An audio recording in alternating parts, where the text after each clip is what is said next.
Nós temos falado, eu falei um bloco recentemente de estudos a respeito de Apocalipse 4 e Apocalipse 5. E muita gente gostou, muita gente não entendeu, e nós vamos dar uma repassada lá. Então, nesta noite, eu vou tentar trazer um pouco a respeito de... falar mais um pouquinho de Apocalipse 5, está bem assim? Uma lição, vai ser uma lição, e vai ser muito bom. Primeiro, nós vamos ler uma escritura em Apocalipse, capítulo 8. Vai ser a escritura em Apocalipse 8, do verso 1 ao 4. Este evento de Apocalipse 8, do verso 1 ao 4, é o maior, é considerado pela Bíblia como um dos maiores eventos que já aconteceu à humanidade, quando os 7 selos foram abertos. E aqui retrata toda a cena do que aconteceu. Apesar de não falar muito, mas vocês sabem, né? O livro de Apocalipse é um livro muito rico, e cada detalhezinho ele significa algo, tem algo especial ali. Em Apocalipse 8, verso 1 ao 4, diz assim: E havendo aberto o 7º selo, se vocês quiserem ficar de pé, pode ficar de pé, que vai ser a nossa leitura oficial. E havendo aberto o 7º selo, fez-se silêncio no céu quase por meia hora. E vi os 7 anjos que estavam diante de Deus, e foram-lhes dadas as 7 trombetas. E veio outro anjo e pôs-se junto ao altar, tendo um incensário de ouro, e foi-lhe dado muito incenso, para o pôr com as orações de todos os santos sobre o altar de ouro que está diante do trono. E a fumaça do incenso subiu com as orações dos santos, desde a mão do anjo até diante de Deus. Apocalipse 8, do verso 1 ao 4. Que Deus abençoe a leitura da palavra, vocês podem se assentar. É muito rica essa cena aqui, tem bastante detalhes, vamos tentar falar um pouquinho. Mas aqui está dizendo que quando o 7º selo foi aberto, fez-se silêncio no céu por quase meia hora. Vou fazer uma pergunta para a nossa audiência: onde que o 7º selo foi aberto?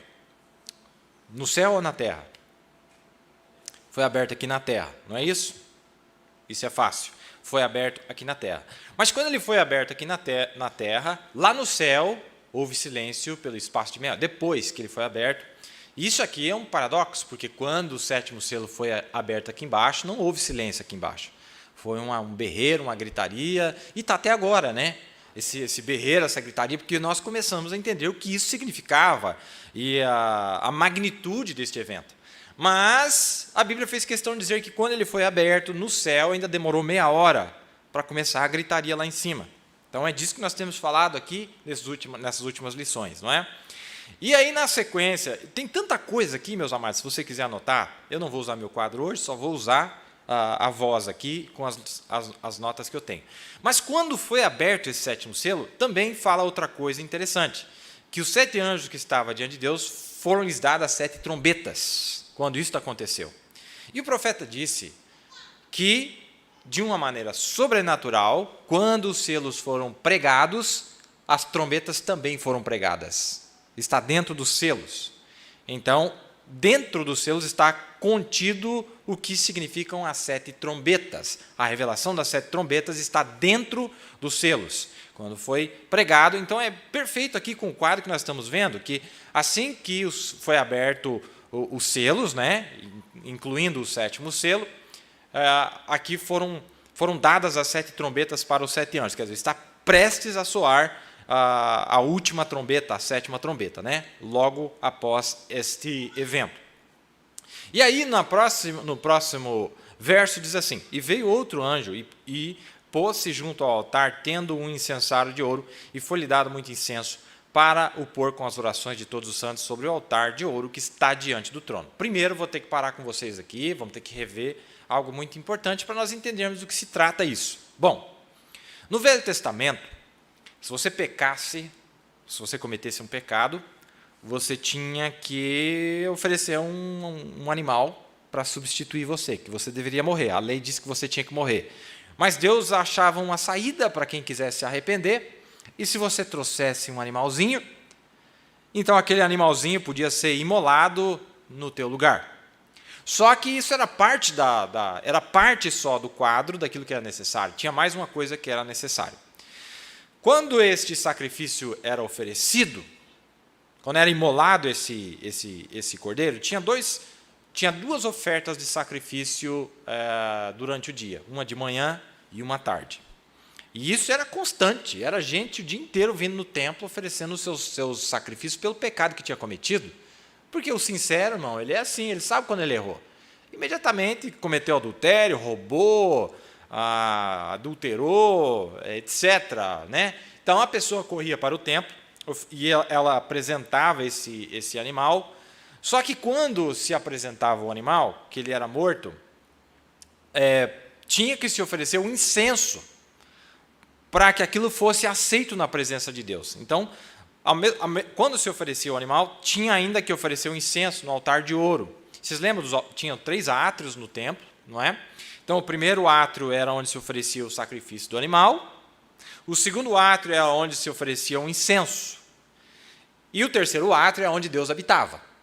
Então, para Deus receber o sacrifício que tinha sido feito no primeiro átrio, tinha que se oferecer incenso no segundo átrio para subir junto com a oração, a confissão daquele pecador que estava lá fora. Enquanto matava o cordeiro, você tinha que ficar confessando, você sabia disso? Você ficava lá confessando, ficava dizendo, Senhor, aceita e o substituto. Senhor, aceita o substituto porque eu cometi um deslize, eu cometi uma transgressão. E aí, o sacerdote. Então, veja, irmão, não existe uma obra sem sacerdote. Já começa a entender aí que mesmo que você tivesse o sacrifício, mas sem o sacerdote para oferecer o incenso, que daí era o incenso aromático, era a fragrância que agradava as narinas de Deus, que daí ele falava, tá bom, eu sentindo esse cheiro agradável, porque veja, irmão, dentro do contexto da intercessão existe o ministro, olha. Dentro do contexto da intercessão tem o ministro. O ministro ele representa Cristo, e Cristo é o intercessor.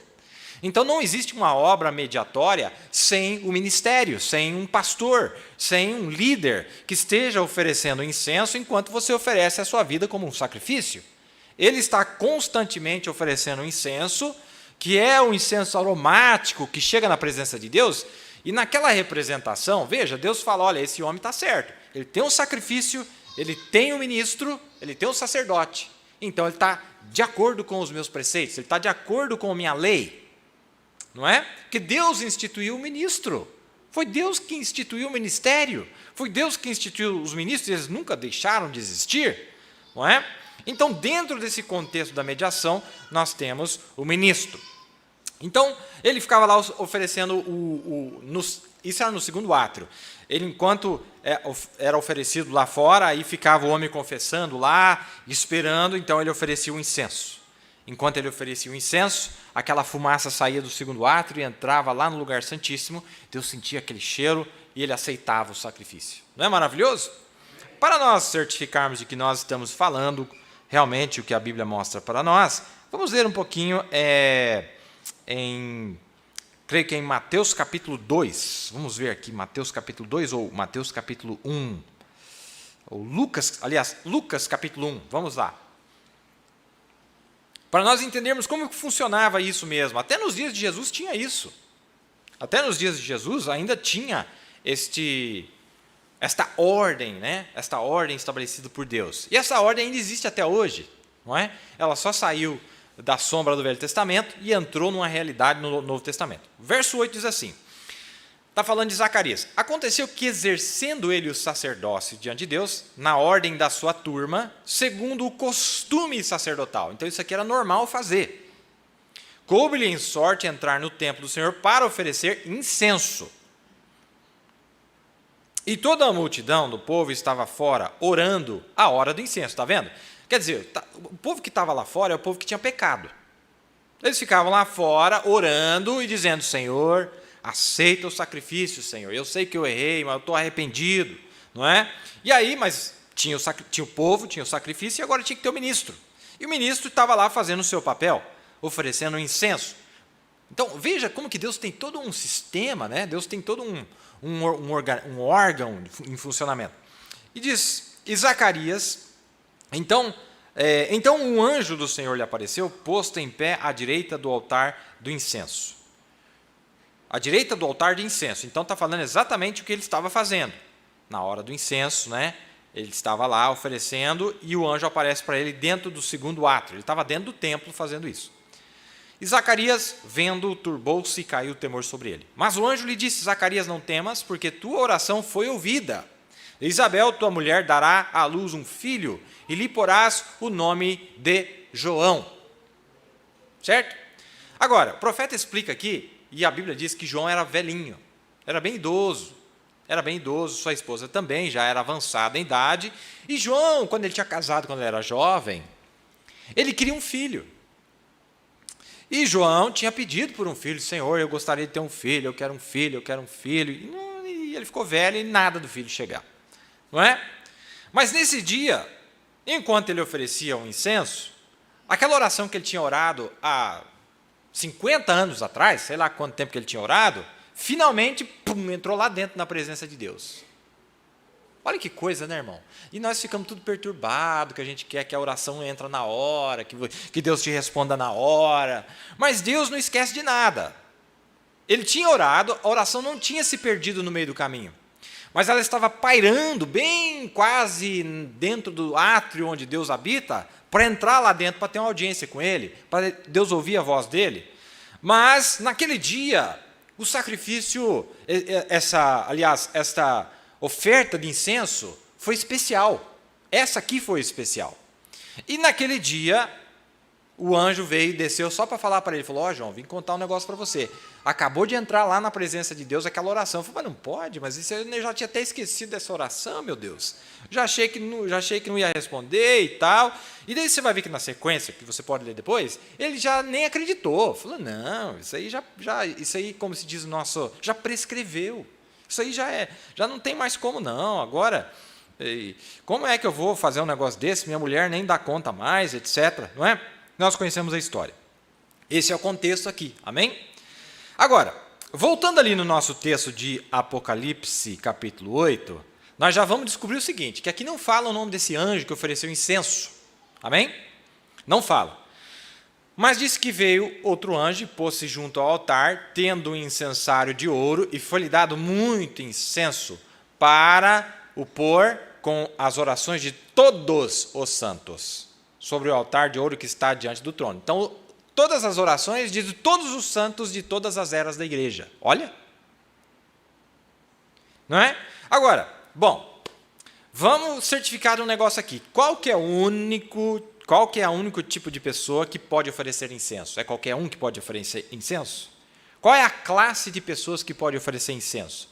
É só a classe sacerdotal. Amém? Então, não fala o nome desse anjo, mas uma coisa nós já sabemos, que isso aqui tem que ser um ministro, tem que ser um sacerdote, porque senão ele não estaria fazendo uma obra fora de ordem, que Deus não aceita, ele morreria. Então, nós já descobrimos que esse anjo aqui é sim um sacerdote, ele é um ministro, não é?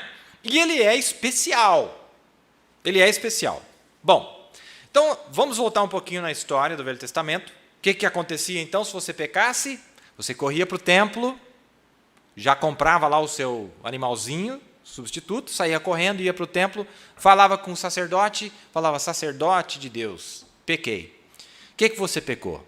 Ah, meu pecado foi tal e tal, então você vai ter que oferecer esse animal, e quando você oferecer, vai ser oferecido incenso para Deus te perdoar. Aí você ficava aliviado, e daí você falava: acabou, agora meu pecado já foi apagado. Não, não foi apagado. Você ia ter que esperar até o dia da expiação, que era uma vez por ano, amém?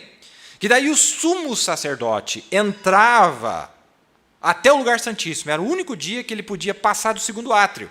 Todos os dias da semana, podia entrar só no primeiro e no segundo átrio, só no primeiro e no segundo átrio, primeiro e segundo átrio, para oferecer o sacrifício e para oferecer o incenso. No dia da expiação, o sumo sacerdote trocava de roupas e ele entrava até o lugar santíssimo, e quando ele entrava lá dentro, ele entrava, aspergia o sangue no propiciatório, que era o lugar santíssimo, e se ele saísse vivo, significava que finalmente o pecado que você tinha feito lá atrás, aí sim tinha sido apagado, completamente apagado. Amém? Então, veja que tudo isto que foi mostrado em sombras no Velho Testamento, durante as 7 eras da igreja, meus amados, a mesma coisa aconteceu. Então nós vemos que os santos oraram durante as eras da igreja, tiveram petições durante as eras da igreja, queriam entender o livro. Lembra que em Atos capítulo 1, os próprios discípulos de Jesus perguntaram: Senhor, é agora que o Senhor vai restituir o reino a Israel? É agora? Eles viviam perguntando: é agora que o reino de Deus vai descer? Quando é que essas coisas vão ser? Ele disse: não cabe a vocês saber de tempos e estações, mas o meu Pai que está no céu, etc. Mas agora, para nós não é assim que funciona. Para nós agora é a hora de conhecer. Agora chegou a hora de que tudo seja revelado. Então aqui nós vamos entender o seguinte, que aqui é o dia da expiação, porque está dizendo que é a oração de todos os santos. Todos os santos inclui todos os santos das 7 eras da igreja. E este fulano aqui, este anjo, nós vamos tentar dar uma olhada nesse personagem, porque este anjo, ele é um sacerdote, ele está oferecendo incenso, e quando ele oferece o incenso dele, abre a tampa lá do céu para subir todas as orações de uma vez só. É um tufo de oração, irmão. Oração para tudo quanto é lado, subindo. Desde a primeira era até a última era, entra aquele tufo de oração, e Deus ouve, e Deus responde. Quem será esse anjo, meu Deus? Vamos dar uma olhada, tentar descobrir quem será que é essa pessoa especial que oferece o incenso e ele mistura com as orações dos santos, para que elas possam subir. E agora, por que será que as orações dos santos não tinham subido até então? Por que será, meus amados, que essa oração não tinha subido até então? Porque Deus esperava que houvesse uma oferta perfeita. Amém? Deus esperava porque tudo que aconteceu nas eras, irmão, foi eles aguardando até que o perfeito chegasse. Nós estamos vivendo nos dias do perfeito. Amém? Não é maravilhoso, meus amados? Isso é bom demais. Isso é bom demais.